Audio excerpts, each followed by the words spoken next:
Hello, citizens of the world. We are anonymous.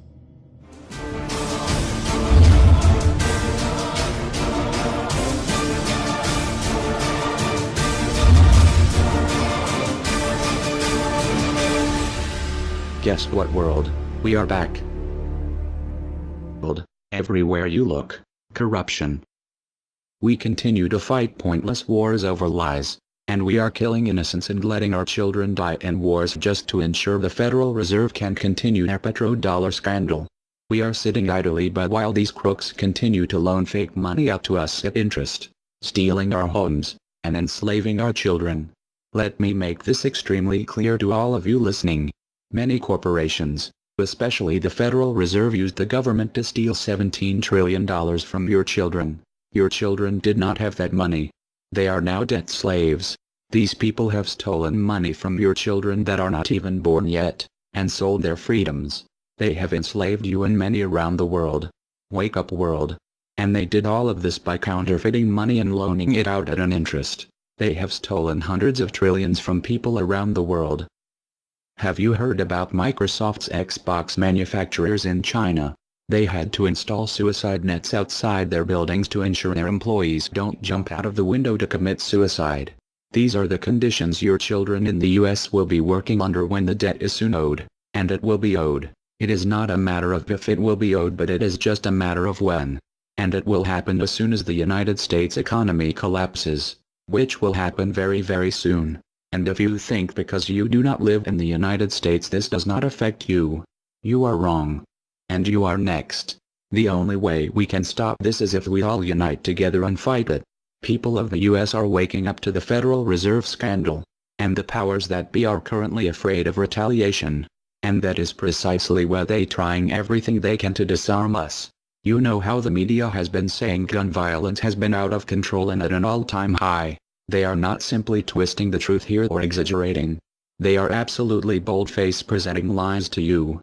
First off, realize, gun violence in the United States has always been shockingly low. And gun violence has dropped by 49% in the last 11 years. The already absurdly low gun violence in America has literally dropped in half. In half. The fact they are saying that it is at an all-time high perfect demonstrates how biased the government and the media is. If this doesn't prove to you that they have an agenda, then nothing will. Do you remember how the media keeps repeating that there has been 74 school shootings since Sandy Hook? Those 74 shootings were not even mass shootings like they claim. Most were suicides and none of them even took place at a school. Not a single one. They are presenting lies to you, America. When will you wake up? At some point you have to ask yourself, why would the government fake 74 mass school shootings involving children? If they get our guns, we will lose the fight against them. And they will take away absolutely all of your freedoms and you and your children will be forever slaves.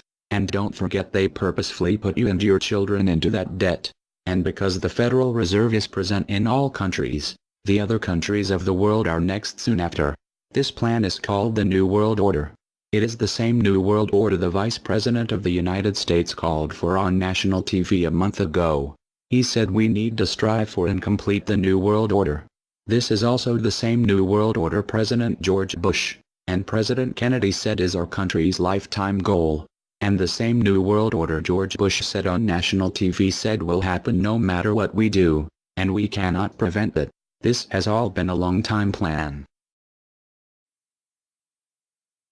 The Federal Reserve and their partners want complete control of humanity. We cannot let this happen. They want to rule over us, like kings and queens. And humanity will be forever lost to enslavement by a bunch of tyrants who have publicly admitted they want to kill off the majority of the population so the masses are easier to control. They are going to wipe your bloodline completely off of the earth. He'll tell you the order of things to happen. The enslavement will follow immediately after guns are taken away and you cannot fight back. If they cannot get the guns before the economic collapse, then they will wait until the economy collapses. When the economy collapses, people will be starving. There will be looters and shootings. The government will insist on taking guns away to help, and as soon as the guns are taken away, then we will fall into a complete dictatorship. Do not fall for it. Remember, They are the ones who caused the economic collapse to begin with. This is the same tactic used on Germans and it worked. So expect it. As soon as the economy collapsed and the masses were starving, the German government asked the people to give up their rights and they listened. And then eventually the government was throwing the naked masses into giant burning hot ovens for mass execution. Do not give up your rights. Do not give up your guns. Fight back, as they were the ones who caused the problem. Just so you know, the people who are behind this Federal Reserve scam and New World Order are the same ones who funded Hitler's campaign. Make no mistake, these people are as brutal as Hitler himself, even more brutal. In fact, now we are going to show you some. Assuming America grows some balls and we win, we will need an overall plan. We have come up with a perfect plan. This plan offers extraordinary possibilities. It will make for the most beautiful and free world you can ever imagine. If we are successful, we can leave a much better for our children. A beautiful world. Watch every minute of the rest of the video. Do not skip a single bit of it, as it is all important. If this one video gets out to and can change the world, this is your opportunity to make a difference. Please share this video. What you want with it, get paid for the views. We don't care. Just get the message out there for the world to see. Now sit back and relax, enjoy the movie.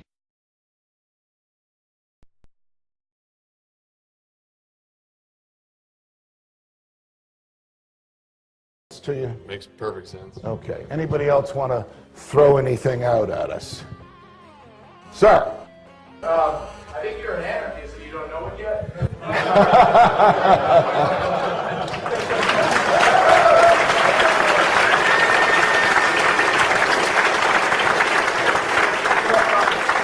Do you hear me denying anything?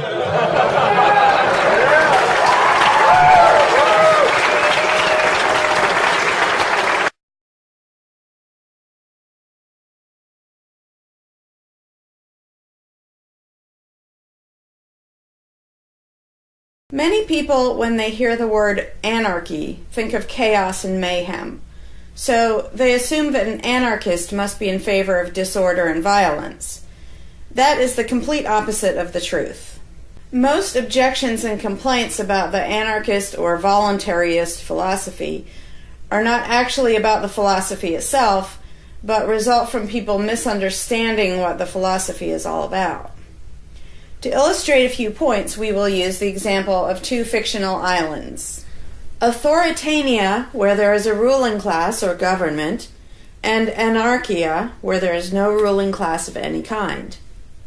We will use these islands to examine several common misconceptions about anarchism. Lots of people think anarchy means every man for himself, or survival of the fittest, or the absence of any social cooperation or organization. They think that anarchy means everyone has to be self-sufficient. This comes from the false assumption that some kind of government is necessary for any organization to occur. Whether it's part of a republic, a democracy, a kingdom, or a dictatorship, a ruling class issues orders called laws and punishes anyone who disobeys them. That is not cooperation. That's domination. It's one group forcing its will on another. Authoritarianism can be used to force people into organized patterns, but that does not mean that people are incapable of organizing their activities without being forced. The most productive and useful examples of organization that we see today are anarchistic in nature. No one was forced to build the grocery store you go to. No one was forced to produce or sell anything in it. Everyone involved in the vastly complex operation of growing your food, transporting it, displaying it in the store, and selling it to you, everyone involved participates voluntarily, working in exchange for money. You and all the other store customers choose freely which store to go to and what to spend your money on. This purely voluntary arrangement allows for an amazingly complex degree of organized cooperation without anyone being coerced to participate. In contrast, under government, a very small group of people comes up with an idea and forces everyone else to participate in it and provide for its funding with tax dollars. In the authoritarian version of a supermarket, the ruling class would tell people what to produce and how much, what prices to charge, and they would tell customers what they must buy and what they must pay. Anyone who did not comply with the centralized master plan would be punished in some way.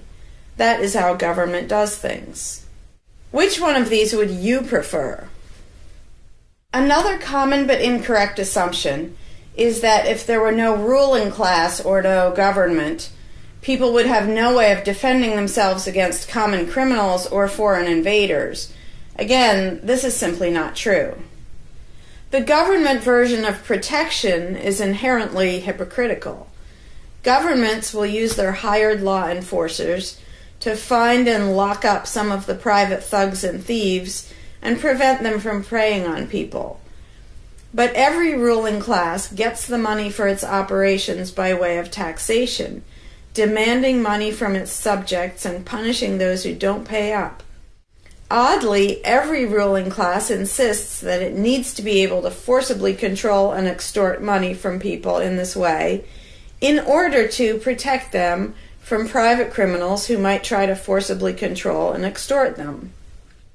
In contrast, if there is no government, people do not lose their inherent right to defend themselves from violence or to defend what they have from those who would take it.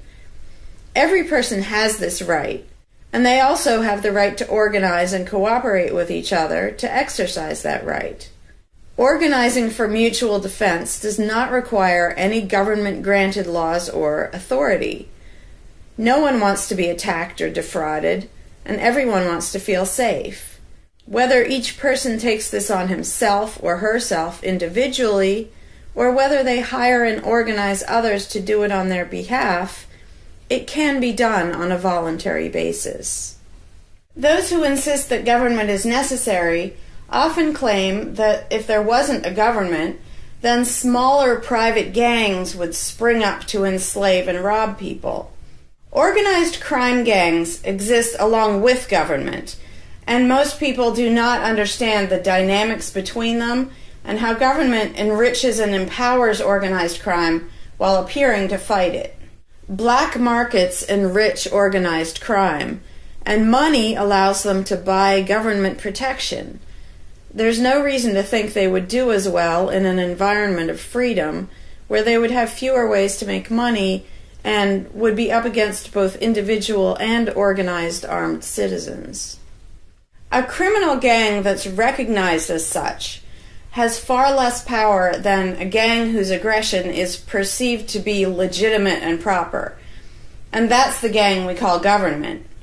When thuggery is called law enforcement, and thievery is called taxation, and self-defense is called crime and terrorism, then even the widespread ownership of firearms can't do much to stop the aggression. Imagine a private gang trying to do the things that government does without the aura of authority, and imagine how a well-armed population would respond to this. The gang would fail quickly and dramatically. Another concern that people have when they first consider the idea of a stateless society is that some people are truly malicious, destructive, and sociopathic. The concern is that these people would be free to do anything they wanted and no one would stop them. But this concern is again based on a basic misunderstanding of human nature. Wherever we have a government ruling class, we still have freelance thieves and thugs who are not deterred by the laws of the politicians. In some instances, they're stopped by force by the police, or they decide not to commit a crime for fear of what the police might do to them. What makes this deterrence work is not the legislation or the official badges, but the simple threat of harm to the sociopath. It really makes no difference whether the threat comes from the police, or another citizen, or even another criminal. A sociopath doesn't care about laws or social rules. He cares about avoiding pain and hardship for himself. This is still true when a government ruling class is not involved at all. If the intended target of a would-be carjacker pulls out a gun, it doesn't make any difference to the carjacker whether that person has a badge or whether there's a law against taking people's cars. Discouraging nasty people from hurting others does not require special authority, only the ability to use defensive force.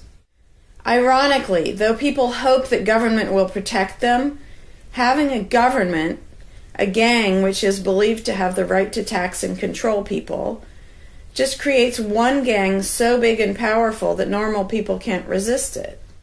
In short, to create a huge gang and then give it societal permission to control and extort people with the hope that this gang will prevent theft and thuggery is simply a self-contradictory idea, but that's what government always is. Some people might assume that if people organize for mutual protection and defense, then that's what government is. But there's an essential difference. People coming together to do something that everyone has the right to do, such as defend yourself, doesn't require any special authority. It's not government unless one group of people claims the right to do things which others do not have the right to do, such as taxing and controlling innocent people. Organized defense can be very effective without supposing the special right to rule over others. In other words, without being government. In contrast, governments rob the people they rule of far more wealth than private crooks could ever manage, making the idea of a protector government ridiculous. Another common objection to the idea of a stateless society is the notion that, if not for a group of lawmakers telling the rest of us how to behave, we would all behave like stupid, irresponsible, violent animals. This claim implies one of two things. Either we normal people have no idea what is right and wrong unless and until politicians tell us, or the only reason we want to do the right thing and coexist peacefully is because politicians told us to. A quick examination of your own motivations will show you that neither of those things is actually true. It's particularly odd to make this argument in a society where politicians are voted into power. If the people themselves have no moral code and no conscience, and are just stupid, violent animals, why does almost everyone want government to keep the peace and protect the innocent? Would a population of vicious, heartless, evil people try to elect good people to keep the evil people in line? Obviously not. The goodness and the desire for order and peace comes from us, not from the lawmakers we vote into office. The same holds true of everything that government does. If people are so short-sighted and selfish that they can't be trusted to voluntarily organize and raise money for whatever they deem important, then how can those same people be trusted to decide who should be in power? The implication is that the average person can't be trusted to run his own life, but can be trusted to choose someone to run other people's lives. Government is really not a civilizing influence. It's actually an uncivilizing influence. People who would never personally rob their neighbors constantly use the government to do it for them by way of taxation. People who would never dream of trying to control minute details of their neighbors' lives think it's just fine to vote for politicians to do it instead. Government gives everyone the opportunity and encouragement to rob and control other people without risk. So government, rather than serving as a check against the imperfections of our nature, instead drastically amplifies our greed, irresponsibility, and malice towards other human beings by giving us a legally acceptable and risk-free way to interfere with the lives and choices of our fellow men and women. Government brings out the criminal and busybody in everyone. In contrast, in the absence of a ruling class, people would lose their ability to ask lawmakers to interfere with their neighbors' lives. And we would not have law enforcers who could avoid responsibility for evil deeds by claiming that they were just following orders. Throughout history, far more theft, assault, oppression, and even murder has been committed by those acting on behalf of a supposed authority than by anybody else. Even basically good people, when they believe in government, will condone things or do things which they know would be wrong if they did them on their own. Most people know that theft and assault are bad, but they imagine that controlling their neighbors and forcing them to spend their money on things they don't want is perfectly moral and legitimate when it's done by way of the political process. Wrong becomes right when it's called taxation, legislation, regulation, and war. Anarchists know better. They know that human society will never be perfect, but it would be a whole lot better if evil deeds were committed only by genuinely nasty, sociopathic people, rather than being committed wholesale by basically good people who think that violent aggression is okay when it's called law enforcement. The fundamental principle of voluntarism is very simple. It's wrong to initiate violence against any other person, regardless of badges, laws, or alleged authority. The only time the use of force is justified is to defend against aggression. Almost everyone understands this on a personal level, but they've been taught that this basic rule of social living does not apply in the game of politics and government. Most people already know how to get along with others, and most people want a peaceful and just society. Our morality doesn't come from politicians making laws. Our ability to organize and cooperate doesn't come from the ruling class. When people escape the belief in government, they don't suddenly turn into violent animals. Our inherent right to defend ourselves and our ability to defend ourselves is not served by government. In fact, it's threatened by government more than by anything else. Ruling classes do not produce peaceful coexistence, but rather perpetual conflict and violence.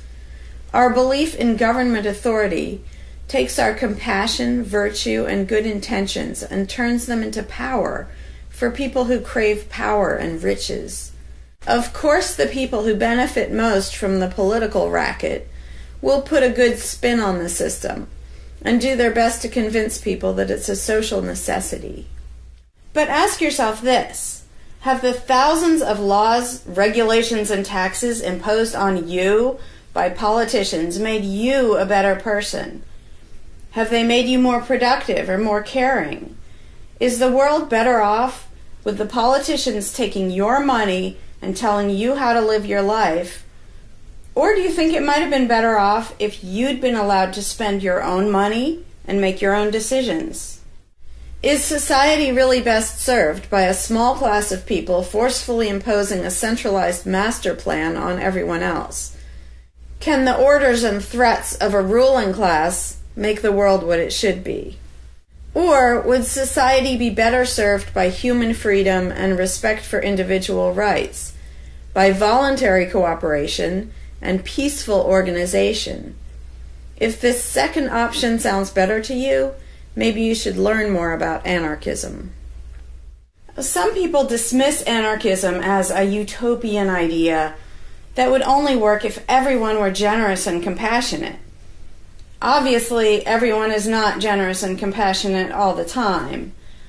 But these people need to look at the other side of the coin. If people are too stupid, greedy, and malicious to be free, aren't they too stupid, greedy, and malicious to be trusted with power over others? Whether people are inherently good, bad, or some of each, giving a person power over others is not going to make that person better. In fact, power has historically been known to corrupt people and make them worse, whereas the discipline imposed by the equal freedom of everyone else brings out the best in human nature. Most people today think that we need some form of government because they mistakenly believe that obedience to authority makes us all more civilized, moral, and peaceful. In reality, it has always done exactly the opposite. Everyone knows that governments can be corrupt, abusive, inefficient, counterproductive, even tyrannical. But most people assume that the way to fix that is to get the right people into power. People have spent centuries trying to create a good society using different kinds of ruling classes, different legal structures, different ways of choosing the rulers, and so on. But every governmental construction has resulted in freedom and riches for some, and oppression, violence, and poverty for others. What if, instead of deciding what the throne should look like and who should sit on it, all people of goodwill embraced the non-aggression principle? What if, instead of looking to a ruling class to impose our values on society, we embraced the concept of self-ownership? These principles are simple and easy, to the point of being self-evident, but they're diametrically opposed to the authoritarian principles that most of us have been indoctrinated with. Anarchism does not mean chaos and violence, or every man for himself. Having no government does not mean having no morality, no organization, and no cooperation. Simply put, anarchism does mean that no one is your master and no one is your slave. And that's all it means. Howdy, Larkin Rose here. I'm feeling slightly less than entirely patient and polite today, so if this video gets slightly caustic, too bad. This video is for all the people who are constantly saying, well, if not for government, we couldn't have roads, or we couldn't have police, or nobody would care for the poor, or we wouldn't be protected, whether it's from local thugs or from foreign invaders. We wouldn't have this, we wouldn't have that. So thank goodness we have government and taxes, because we wouldn't have any of those things. And the first way I'd respond to that is by pointing out the assumptions that underlie that complaint, that argument. Basically what people are saying, because let's be clear about what the terms mean, government is the people who boss everybody else around. And taxes are those people demanding money from us. So they basically tell us, hand over a whole bunch of money and we'll decide how to take care of you. We'll decide how to spend your money. If we don't like it, too bad, we don't really have a choice. Like, well, you can vote in a few years and maybe something will change, even though it totally won't. So that's what people are saying. Basically, if we didn't have a ruling class stealing our money and then supposedly spending it to protect us, how could we possibly have roads or anybody to protect us? The implication is that in this country, for example, 300 million people would just sit around thinking, oh, we can't do it. Without politicians and tax collectors, we can't have a road, we can't protect each other, and we can't... And it rests on this bizarre assumption that things that almost everybody wants, they wouldn't do anything to make happen unless there were politicians forcing us to give them money so they can make it happen. And so an example I like to use is, let's apply the same argument to food, because food is pretty darn important. I think everybody can agree. Let's apply the same argument that statists use about the roads or caring for the poor or protection or anything like that. The argument would go like this. Now, in the context of food, listen how idiotic this is. If we don't have government demanding money from all of us under the threat of caging us, and that's what taxation is, here's the money you have to give us, here's the nasty things we do to you if you don't. If that didn't happen so that they could build a big food production and distribution system and feed us, well, we'd all starve. We'd all just sit around saying, gosh, I wish we had food, but you know, no politicians and tax collectors. We're just going to sit around and starve to death. Now, in this country, nobody would believe something that stupid, because all you have to do is go to a supermarket and see a perfect example of really efficient, organized cooperation that nobody is forced to do. There is no, you know, if you're going to make the argument that people make about roads and protection and all that, you'd say, well, nobody is forced to make any food for anybody in this country. How do you know everyone's just going to say, well, it's not my job, and we'll all starve to death? There's no guarantee. There's no master plan guaranteeing that we'll all have food. So obviously we're all going to starve if we don't have an authoritarian government stealing our money and then making food and giving it to us. Because golly gee, we couldn't possibly do it voluntarily ourselves. Again, in this country, nobody makes that argument because they see it happening voluntarily. Nobody involved is forced to do that. Nobody is forced to make you a single bite of food. There is no guarantee at all from anybody. And yet, Americans are, by and large, hugely overweight. Obviously, we don't have a lack of food. We might have a lack of healthy food. But obviously, we see that example, oh, we can handle that. You know, voluntarily, mutual cooperation, that's fine for food, but for some reason, it's not okay, and we can't even fathom the idea of the exact same thing handling roads, or handling protecting us, or other things that almost everybody wants. So there's, in the question, is this bizarre assumption that everybody will sit around really, really, really wanting something, but because there aren't politicians bossing us around and stealing our money, well, how could we possibly do it? And one of the most common things is, who will build the roads? Which is amazingly stupid to me. Just amazingly stupid. I have here in my pocket a little tiny thing. With this little tiny thing, I can be most places in this country and call people all over the world. And I own it myself. I'm not anywhere near rich these days, but I own one. Almost everybody I know has one of these. A little thing that can fit in your pocket, and just on a whim, you can open it and talk to somebody who's on the other side of the planet. And there was no coercion. Nobody forced anybody to make one of these. This is the result of voluntary cooperation. And that's it. Free trade. Organization, yeah, good. Cooperation, yeah, good. Coercion, which is what government is, and taxation, which is theft, didn't need that to do this. So what these people are telling me, oh, we wouldn't have roads if we didn't have government, is that somehow free individuals, relatively free, interacting voluntarily can make it so I can talk to almost anybody in the world on a little thing that fits in my pocket on a budget that is not a very good budget at the moment, but I still have one of these. That freedom, not authoritarianism, can supply me with this, but freedom cannot achieve a flat place. Because that's what a road is. It's a flat place. From here to there, because we have these machines that take us from here to there. By the way, we don't have those machines because of government. We have those machines because of free enterprise and voluntary interaction and cooperation. The idea that freedom can make a car but can't make a flat place is just idiotic.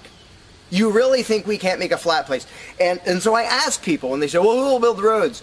Are you really telling me that you really and truly think that if government fell off the face of the earth, 300 million people in this country, 7 billion if we want to include the whole planet, would sit around in their houses thinking, golly, I wish I could go visit Fred, but I can't because there's not a flat thing from me to him, and I don't know how to do it. And the other 300 million or 7 billion people, we can't possibly do it because there aren't any politicians and tax collectors. If they were here, we could do it. If they were here to boss us around and steal our money and really inefficiently build a flat place, then we'd be set. Then I'd be comfortable and I could be confident that I could get places. I could visit Fred, I could go shopping, but now we're all going to sit in our houses wishing we could go to the corner store, but we can't because, golly, how could we possibly make a flat place from here to there? We can make these, where you can talk to anybody in the world. We can make machines that you drive around in, but no, we couldn't possibly make a flat place. And when people say, well, who will build the roads? The first answer is the same damn people who do it now. Politicians and tax collectors don't build the friggin' roads. Have you ever seen one out there? No, you haven't. They steal our money, waste most of it, do all their corrupt games, and then they pay other people. Here's an idea. How about if we pay those other people who actually build the stinking road? And the fact that that doesn't occur to people is a great indication of how well indoctrinated people are by the rulers who will perpetually tell us, you can't organize anything, you can't achieve anything, you can't do anything unless we are here to force it on you. And it's, again, there are a zillion examples, whether it's caring for the poor or protection or roads, obviously. where most of the population will say, I'm really concerned that poor people won't be taken care of, which means most of the population wants people in need to be taken care of. And if we didn't have politicians stealing our money, how would it happen? Here's an idea. Take some money out of your pocket and give it to one of the people that you think needs help. Why would you not comprehend that, but you would comprehend some guy 1,000 miles away passing a law to send an armed thug to take your money, to waste 90% of it, and then give a little bit to somebody who may just be defrauding the system or may actually need it? And the amount of indoctrination required to make people even ask these questions of how could we possibly do this without government? What do you think government adds to the equation? It doesn't add any resources. It doesn't create anything. Everything it gives away, it steals from us first, by way of taxation. It doesn't add any skills. It doesn't add any knowledge. The people who are here would still be here if the institution of government fell over. We have all the know-how, we have all the resources, all the technology. The only thing it adds is one group that's imagined to have the right to violently assault and control and extort everybody else. So what the question really means is, how could we have a road, or how could I help that poor, or how could that poor person be helped, or how would anybody protect us if there wasn't a gang of thugs with permission to violently control and rob us? And when you recognize that that is literally what the question means, you already see how utterly idiotic it is. And it's completely the result of authoritarian statist indoctrination. Nobody would come up with that on their own. And you obviously don't see that with the example of food or cars or cell phones or anything else. Nobody says, we won't be able to talk to each other unless there's a gang of thugs that's allowed to boss us around and steal our money. And just economically, how stupid do you have to be to think that's a good idea? Here are your choices. Let's do this. I'll give you these two choices for how you will be fed from now on. Either you can go spend your own money wherever you want. You can go to the supermarket or the local this or the local grocery, whatever you want. You can go decide what you want, and they'll tell you the price. You decide what you're going to buy and how much. And you can go to different places and you can shop around and you can do all that. That's option number one. But let me warn you, option number one does not give any guarantee that you will be fed. There's no master plan forcing people to feed you. So, oh my gosh, you better be really scared of that option, despite the fact that you can do it day after day and it works really darn well and feeds pretty much not only this country, but with a massive surplus. So that's option number one that apparently statists are scared of. Option number two is politicians will take as much money of yours as they decide to take. Then they will decide what, if anything, they will buy with that money in terms of food to give to you, to feed you. Do you really think that will serve you better, that will feed you better? Yeah, I'm much more comfortable that I'll have I'll be fed, I'll be secure, everything will be okay. If a gang of thugs who doesn't really care about me steals my money and then decides what, if anything, to give me back from what they stole. But that is implied in the question, whatever you put in the blank. How are we going to have blank if not for government?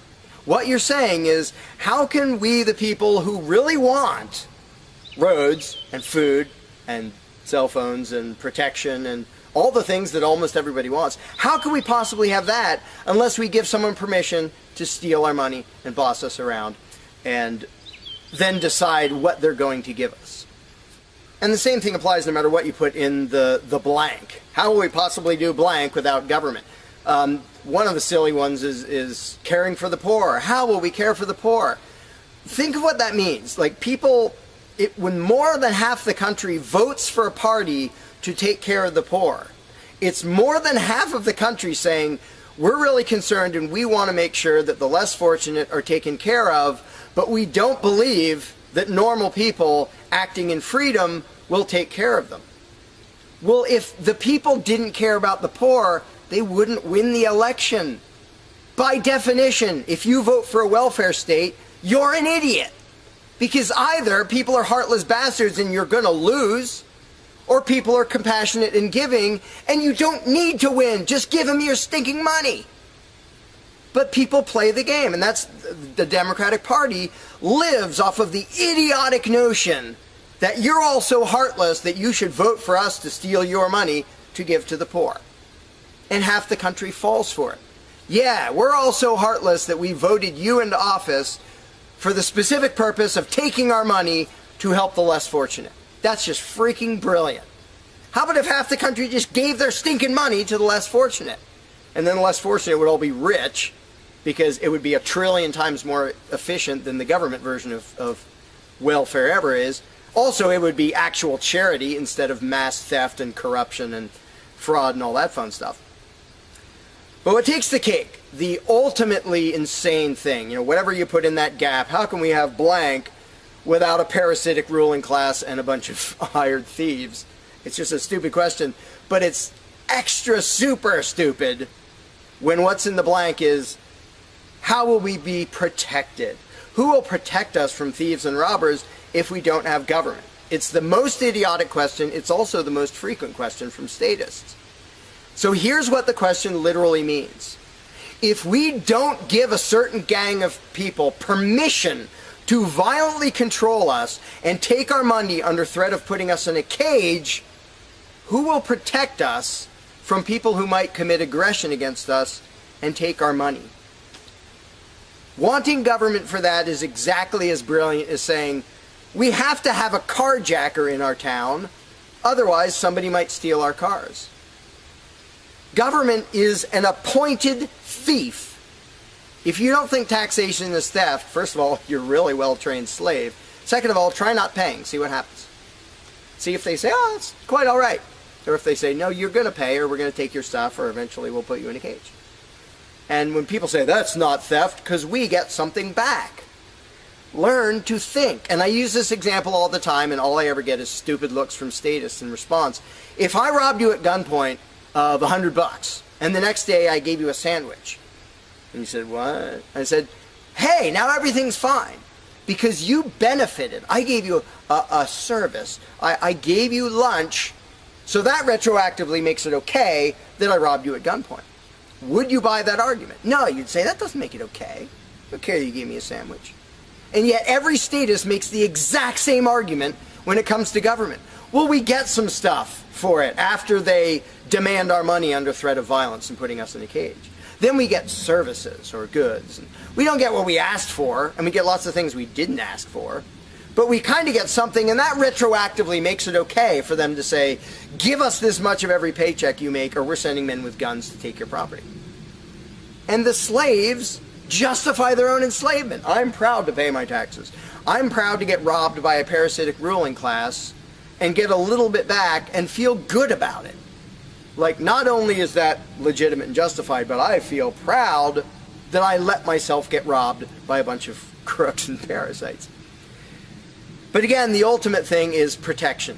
When people say, who will protect us from aggressors and thugs and thieves if we don't have a government? Even though what government is, by its very nature, is a gang of aggressors and thugs and thieves.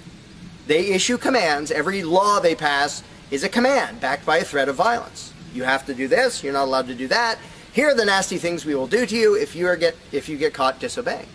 I mean, everybody knows that, even though they don't usually say it in terms that blunt and honest and accurate.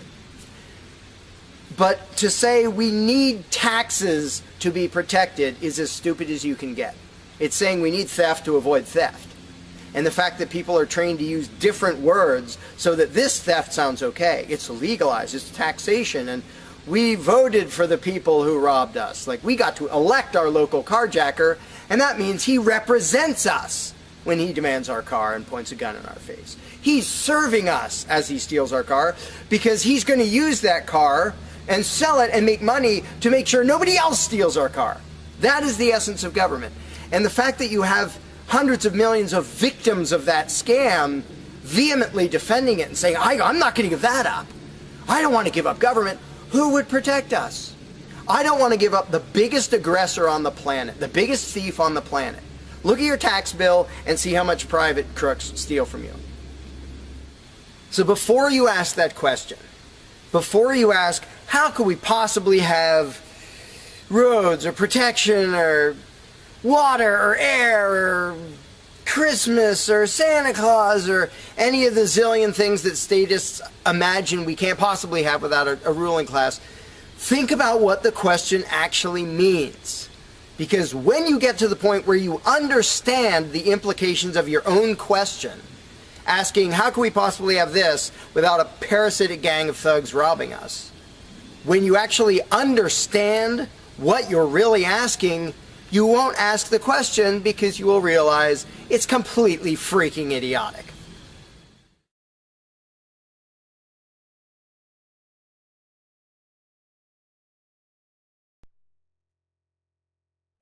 Hey, Larkin Rose here.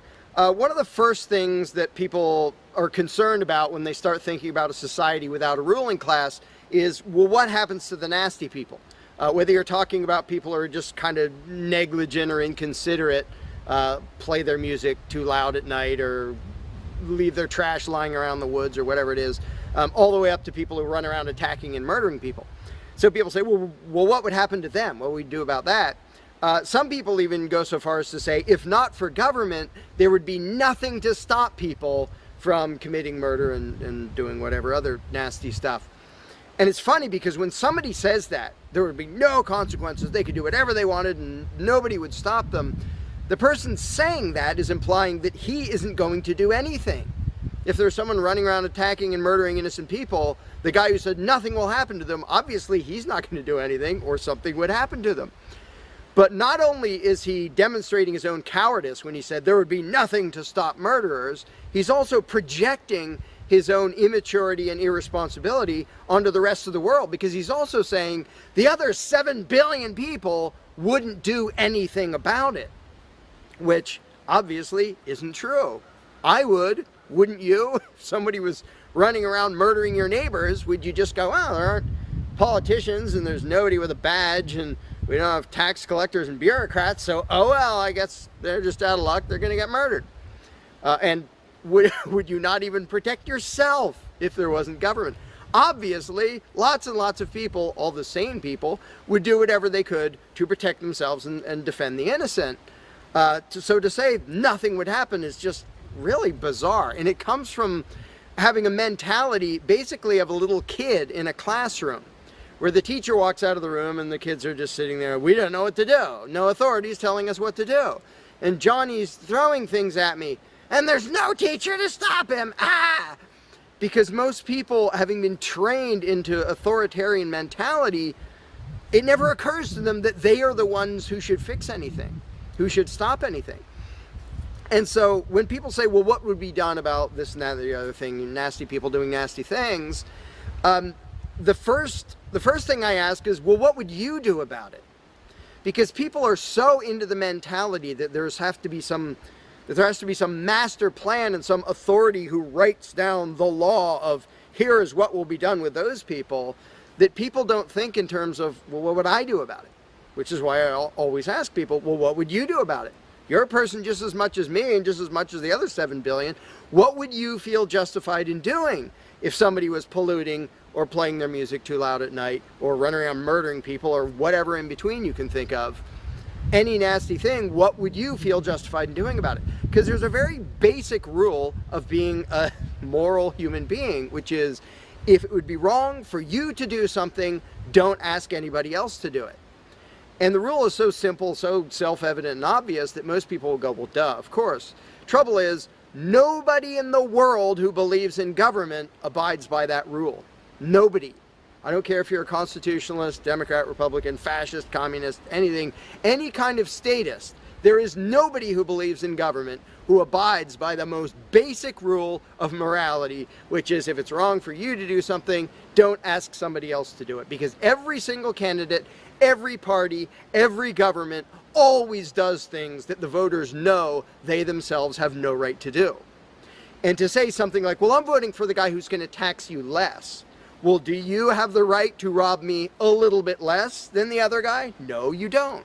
So telling me that, well, somebody was going to rob you more, but I voted for the guy to rob you a little bit less, you are still violating the basic rule of being a human being. If it's wrong for you, don't ask somebody else to do it. Well, that's kind of the second basic rule, the first one being the non-aggression principle. And they actually go together quite well. But when people are in the mindset that there's going to be some major centralized plan to deal with whatever, polluters or people who play their music too loud or murderers or whatever else, they have to get out of that mindset. They have to start to think that maybe they are among the people who have to do something about it. So instead of saying, what will be done about such and such, well, what will you do about it? What should I do about it? And this doesn't magically make all the problems go away, but the actual practical challenge of dealing with most disputes is trivial compared to the challenge of getting people to think like responsible adults, where they start to think, well, maybe it's up to me. And a while back I did little events called Escaping the Myth, and one of the little mental exercises I did with these little groups of people is, imagine we're on an island and we're it. There's no government, there's no authority, there's nobody with a badge, and one of us is running around stealing stuff from other people. He's not killing anybody, but he's stealing stuff. What are we going to do about it? We normal people. There's not a legislature, there's not 911 to call, there's nobody with a badge, it's just people. And so with that specific example, I would ask people, so what do we do? And just off the top of their heads, everybody comes up with solutions that are way better than what government ever does. First of all, every government solution is, all right, step one, I get to rob everybody. That's the government solution. Well, we're going to tax everybody so we have the resources to stop that other robber. Well, in the island scenario, nobody is stupid enough or insane enough to start with that, to say, well, let's see, so somebody's stealing our stuff. Okay, first, I get to rob all of you so that I have the resources to protect you from him. Nobody is that insane. Everybody is insane enough to believe that who believes in government. And I did for many years. I was stupid enough to actually think that it was rational and moral to advocate mass extortion in order to protect people. And that's just stupid. So I just believed something insanely stupid for a very long time. Most of the world still believes that. But in a setting where people are put on the spot and they're responsible for what happens, they don't do that. They don't say, well, I get to boss everybody around and take their money. Nobody does that. So to me, the challenge is not even coming up with specific solutions to every imaginable dispute or problem, which I don't pretend to know how everything's going to turn out. And I don't intend to be emperor of anarchy. I'm not going to be in charge of the world. But getting people to the mindset where it's up to them, where there's just people, we're it. No legislatures, no people with badges, no authority, we're just people. Suddenly people are way better at solving problems and making things work. One good example is when there's a disaster. Unfortunately, sometimes it takes a horrendous event to bring out the best in people. And it brings out the worst in some people too. But when people say, whoa, my neighbor's house is floating away, I'm not going to wait for FEMA. I'm not going to dial 911. I'm going to jump in a boat and go save him. Because suddenly it's on me. Suddenly I'm the one who has to do something. And when it occurs to people that they're the ones who have to do something, and unfortunately, usually that only happens in a complete disaster area, when it occurs to people and they suddenly take on the responsibility and start to think like adults, their solutions are generally a lot better than any government solutions, and ever are. But to get to that mentality, people have to shift from the authoritarian mindset to the mindset of a self-owning individual who realizes there is nothing above me. There is no magic unicorn who's going to come to save the day, who's going to come save me from polluters or somebody playing their music too loud or murderers or whatever it is. It's just us. And if we realize that, then first of all, people would stop asking me, well, without a government, how would this be handled? As if I'm going to be in charge. I don't freaking know. What would you do about it? I can tell you what I would do about it. I could tell you what I might suggest, what I might predict, but who cares? I'm one of 7 billion people. I'm not going to be in charge any more than you are. So it's really a mental exercise that people have to think over in their own heads with their own moral codes instead of waiting for some outside answer. And it's why I don't usually get into those discussions of, well, here's my plan for how to deal with this and that and the other thing, because my plan doesn't matter. My plan will not be the best plan for any problem you can come up with. There will be a million people with better plans than whatever I could come up with. So don't ask me to describe how you are going to fix problems. I don't freaking know.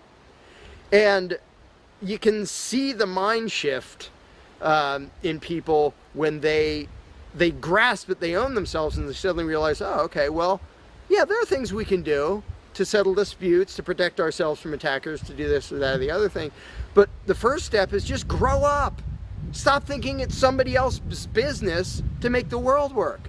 Well, how will the poor be cared for? I don't know. What are you going to do? Well, how will we be protected from this? I don't know. What are you going to do about it? And it is inconvenient. It's inconvenient to be a free person where you can't just be a kid in a classroom whining to the teacher to save the day and fix everything and make everything work, where you actually have to be a responsible adult. And that's one of the main reasons why people like the belief in authority, because then they can live with the lie that all they have to do is obey and do as they're told and everything will be okay. First of all, no, it won't be okay. Second of all, you're not even being a human being. You just threw your free will out the window and became somebody's slave in the hopes that that would help humanity. It doesn't help humanity for you to be a slave. It doesn't help humanity for everybody else to be a slave. It does help humanity for you to start thinking as an adult, responsible human being who owns himself and who accepts that it is your responsibility to figure out how to make the world work.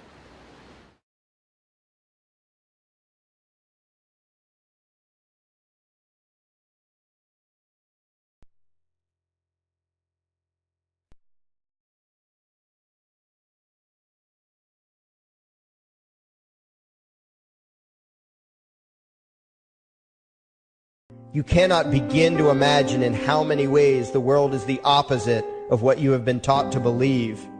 You see the guy who sells drugs to willing customers so he can feed his family as the scum of the earth, while you see the hypocrite who gives away stolen money in the name of government as a saint.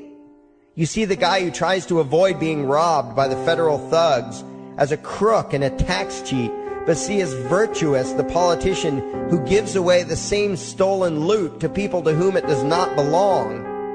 You see the cop as a good guy when he drags a man away from his friends and family and throws him in prison for 10 years for smoking a leaf.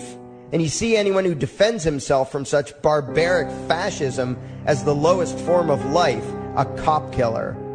In reality, most drug dealers are more virtuous than any government social worker, and prostitutes have far less to be ashamed of than political whores, because they trade only with what is rightfully theirs, and only with those who want to trade with them. The upstanding, church-going, law-abiding, tax-paying citizen who votes Democrat or Republican is far more despicable and a bigger threat to humanity than the most promiscuous, lazy, drug-snorting hippie. Why? Because the hippie is willing to let others be free, and the voter is not. The damage done to society by bad habits and loose morality is nothing compared to the damage done to society by the self-righteous violence committed in the name of the state. You imagine yourselves to be charitable and tolerant when you are nothing of the sort. Even the Nazis had table manners and proper etiquette when they weren't killing people. You think you're good people because you say please and thank you? You think sitting in that big building on Sunday makes you noble and righteous? The difference between you and a common thief is that the thief has the honesty to commit the crime himself, while you whine for government to do your stealing for you. The difference between you and the street thug is that the thug is open about the violence he commits, while you let others forcibly control your neighbors on your behalf. You advocate theft, harassment, assault, and even murder, but accept no responsibility for doing so. You old folks want the government to steal from your kids so you can get your monthly check. You parents want all your neighbors to be robbed to pay for your kids' schooling. You all vote for whichever crook promises to steal money from other people to pay for what you want. You demand that those people who engage in behaviors you don't approve of be dragged off and locked up, but feel no guilt for the countless lives your whims have destroyed. You even call the government thugs your representatives, and yet you never take responsibility for the evil they commit. You proudly support the troops as they kill whomever the liars in D.C. tell them to kill, and you feel good about it. You call yourselves Christians or Jews or claim to follow some other religion, but the truth is what you call your religion is empty window dressing. What you truly worship, the God you really bow to, what you really believe in is the state. Thou shalt not steal, thou shalt not murder, unless you can do it by way of government. Then it's just fine, isn't it? If you call it taxation and war, it stops being a sin, right? After all, it was only your God that said you shouldn't steal and murder, but the state said it was okay. It's pretty obvious which one outranks the other in your minds.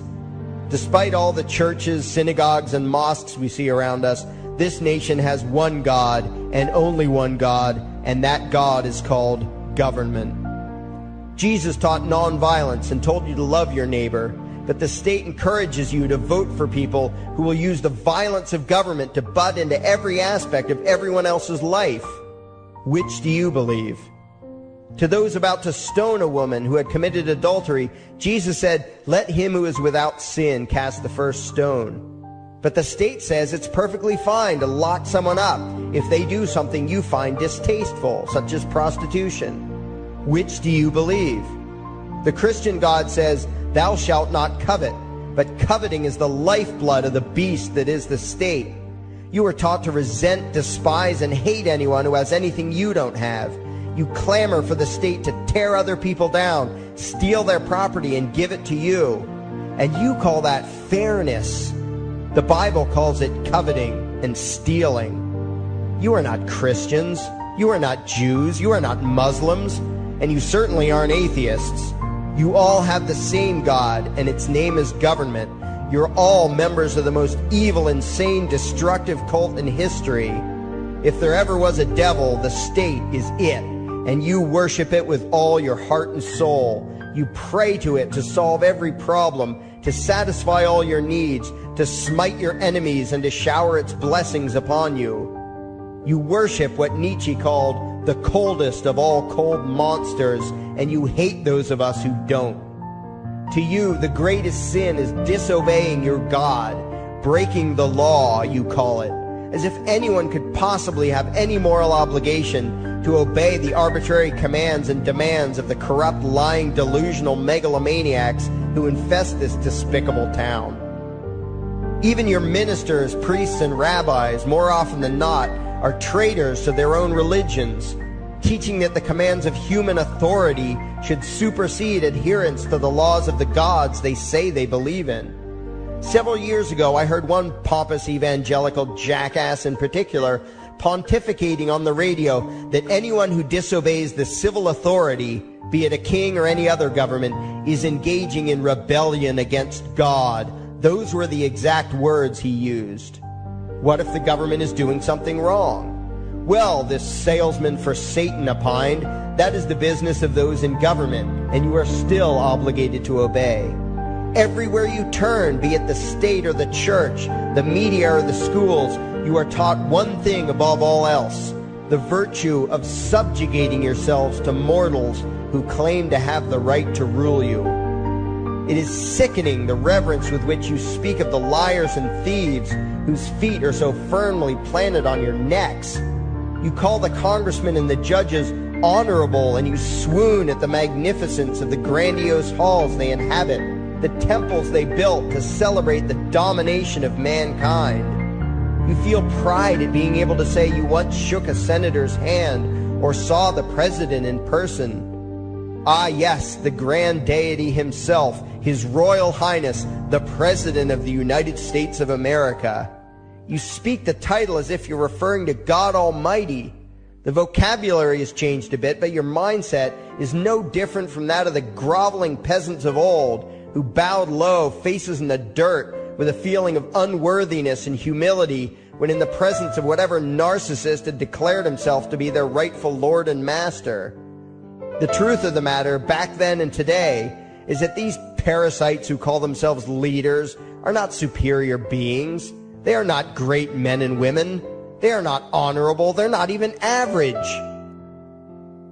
The people who earn an honest living, from sophisticated millionaire entrepreneurs to illiterate day laborers doing the most menial tasks you can imagine, Those people deserve your respect.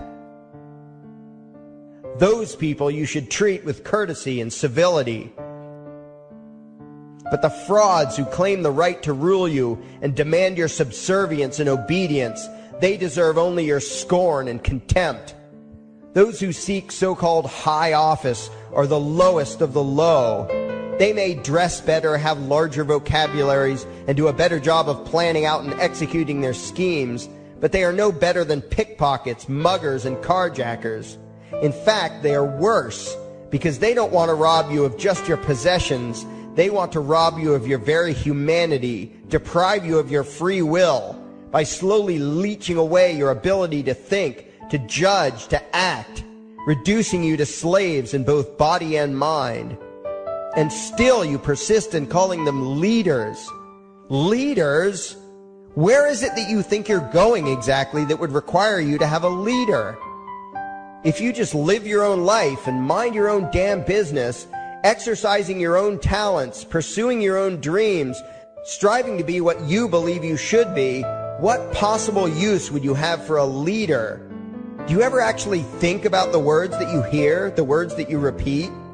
You parrot oxymoronic terms such as the leader of the free world, even pretending for a moment that there is some huge journey or some giant battle that everyone in the entire nation is undertaking together that would require a leader. Why would you ever think, even for a moment, that the crooks that infest this town are the sort of people you should listen to or emulate or follow anywhere? Somewhere inside your mostly dormant brains, you know full well that politicians are all corrupt liars and thieves, opportunistic con men, exploiters, and fearmongers. You know all this, and yet you still speak as if you are the ones who are the stupid, vicious animals, while the politicians are the great, wise role models, teachers, and leaders without whom civilization could not exist. You think these crooks are the ones who make civilization possible? What belief could be more absurd? Yet when they do their pseudo-religious rituals, deciding how to control you this week, you still call it law, and continue to treat their arbitrary demands as if they were moral decrees from the gods that no decent person would ever consider disobeying. You have become so thoroughly indoctrinated into the cult of state worship that you are truly shocked when the occasional sane person states the bleeding obvious. The mere fact that the political crooks wrote something down and declared their threats to be law does not mean that any human being anywhere has the slightest moral obligation to obey. Every moment of every day, in every location and every situation, you have a moral obligation to do what you deem to be right, not what some delusional bloated windbag says is legal.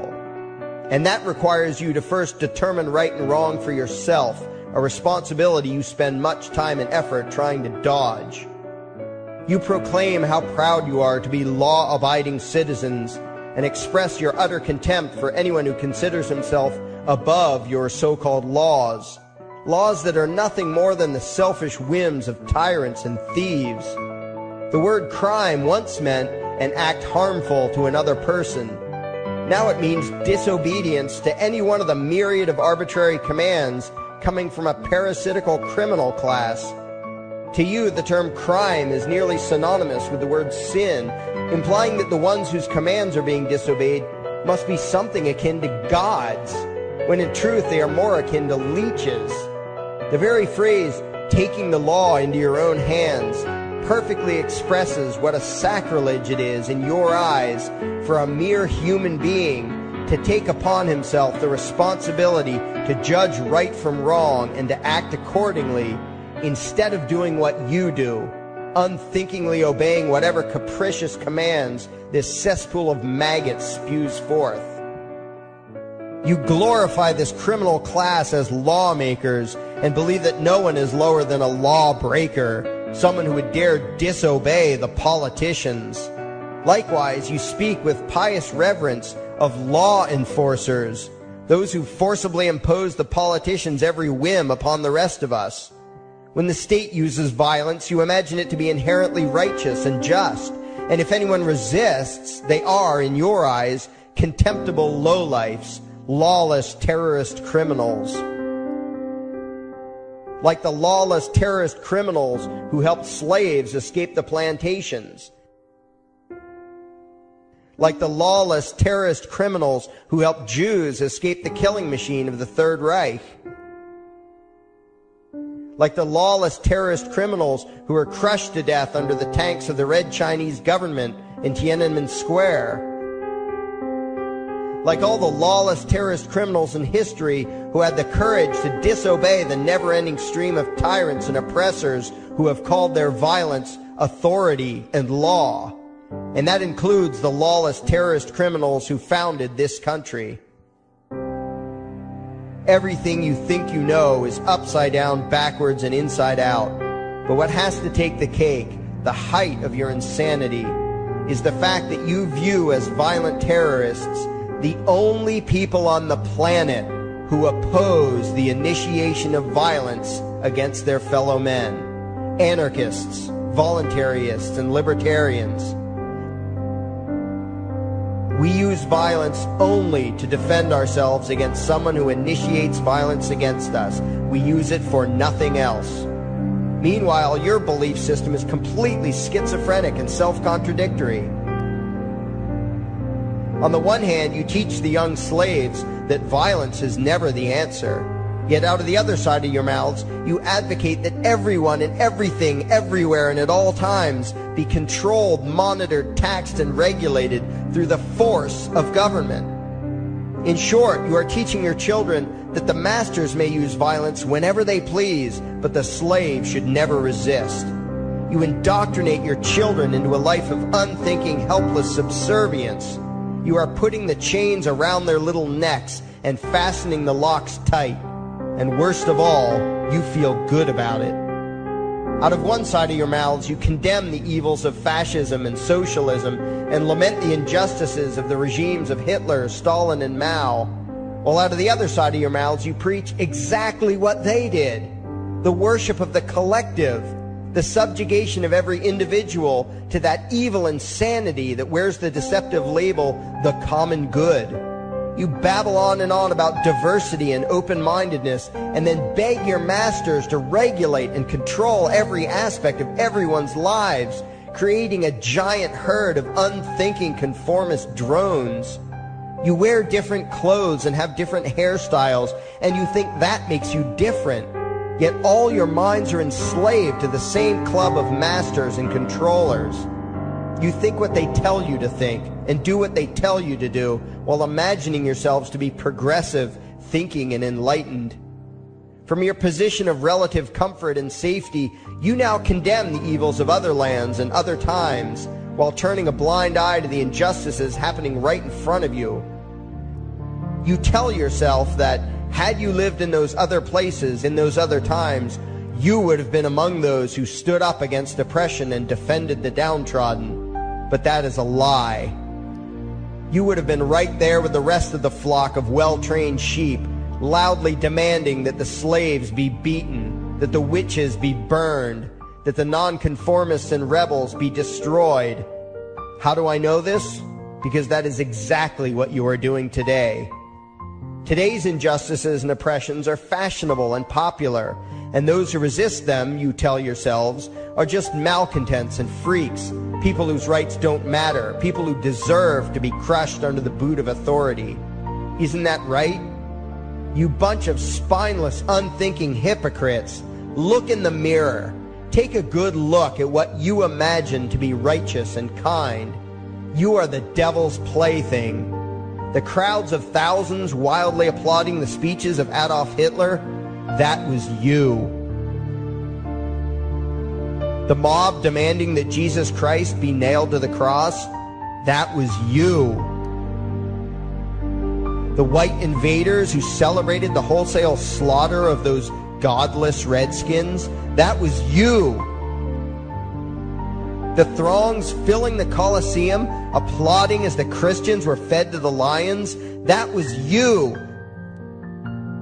Throughout history, the perpetual suffering and injustice occurring on an incomprehensible scale, it was all because of people just like you. The well-trained, thoroughly indoctrinated conformists, the people who do as they're told, who proudly bow to their masters, who follow the crowd, believing what everyone else believes and thinking whatever authority tells them to think, that is you.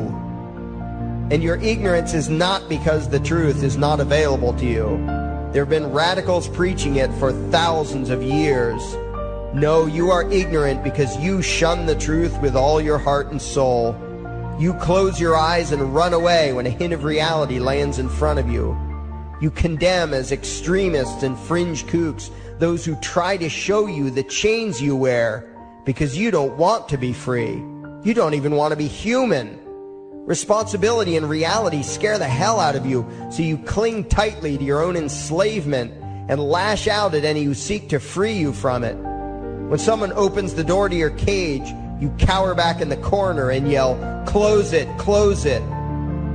Well, some of us are finished with trying to save you. We've wasted enough effort trying to convince you that you should be free. All you ever do is spout back what your masters have taught you, that being free only leads to chaos and destruction, while being obedient and subservient leads to peace and prosperity. There are none so blind as those who will not see. And you nation of sheep, would rather die than see the truth.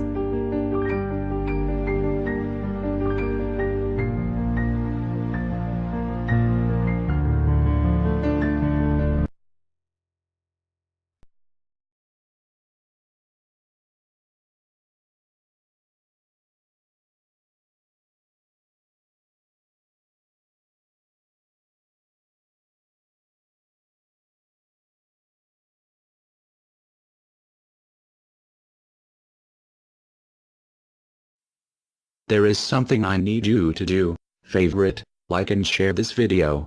Now that you have done that, go to your browser add-ons, download YouTube Video Downloader, come back to this video and save the video to your computer and upload it your YouTube channel. Use a different title than the one used for this video. We now have a new YouTube channel. It is called Anarchy World. It's all one word. Subscribe to us. And the videos used in this video were by Larkin Rose, also one word. Look for his channel and subscribe to him as well. Thank you. And by the way, these are the people responsible.